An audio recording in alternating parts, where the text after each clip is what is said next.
Génération Vintage, c'était mieux avant, point d'interrogation. C'est ainsi que nous avons intitulé l'émission ce soir. Je vous présente nos invités, à commencer par Sabine Calegari.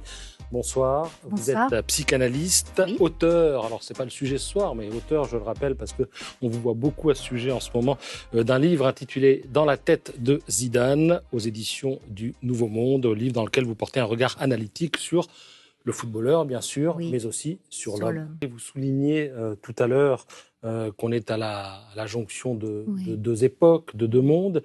Est-ce que le fait qu'il y ait actuellement une transformation numérique, industrielle, et Rémi Oudghiri vient d'en parler, qui soit importante, quasiment une révolution, est-ce que ça peut aussi déstabiliser certaines personnes et les inciter aussi finalement à se raccrocher à des choses qu'ils connaissent, et en l'occurrence au passé?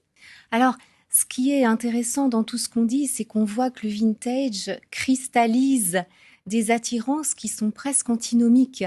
Parce qu'effectivement, entre ce dont parlait à l'instant Rémi Oudghiri, c'est-à-dire entre le vintage politique de l'économie circulaire, du recyclage, de la tendance écologique, où là c'est plutôt une projection vers l'avenir, vers un avenir meilleur, il y a, donc ça c'est une attitude.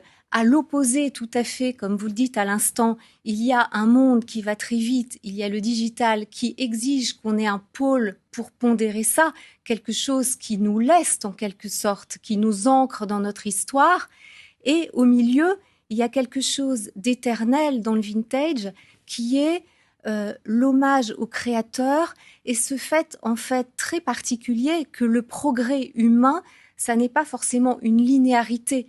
Progrès humain, il y a quelque chose de cyclique au sens où chaque fois qu'un génie émerge ou un créateur, donc dans le monde de la mode, il y a des créateurs qui ont particulièrement marqué leur époque et que le monde de la mode considère comme un génie. Dans la science, des génies ont émergé dans tous les domaines de l'activité humaine. Et dans le vintage, il y a ce rappel, quand on rend hommage à ces créateurs et ces génies, le fait que justement le progrès humain, c'est pas une linéarité, mais qu'à chaque fois il y a des cycles avec des personnalités très fortes qui émergent et qui ont une fonction d'inspiration pour tous les autres. Donc effectivement, pour synthétiser par rapport à votre question, il y a ceux qui se replient vers le vintage dans leur peur du monde de demain qui va trop vite, mais il y a aussi ceux qui s'y projettent au titre de l'inspiration qu'ils reçoivent de cette histoire, et ceux qui s'y projettent au terme d'une politique écologique respectueuse, ce qui rencontre même, j'allais dire, la grande tendance de la RSE. Donc la responsabilité sociétale et environnementale, parce que évidemment dans le vintage, vous le disiez tout à l'heure, c'est que ce sont, enfin le reportage sur les lunettes le montre, c'est qu'il s'agit d'entreprises. Donc au fond, il y a un croisement entre la tendance vintage et l'entreprise de demain face à la RSE.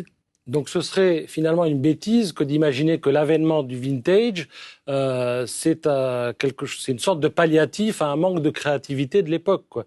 Au contraire. En fait, ce serait partiel. Peut-être que pour certains, ça correspond à ça, mais pour d'autres, au contraire, ça correspond à une sorte de façon d'honorer l'histoire de la création et de la projeter plus loin.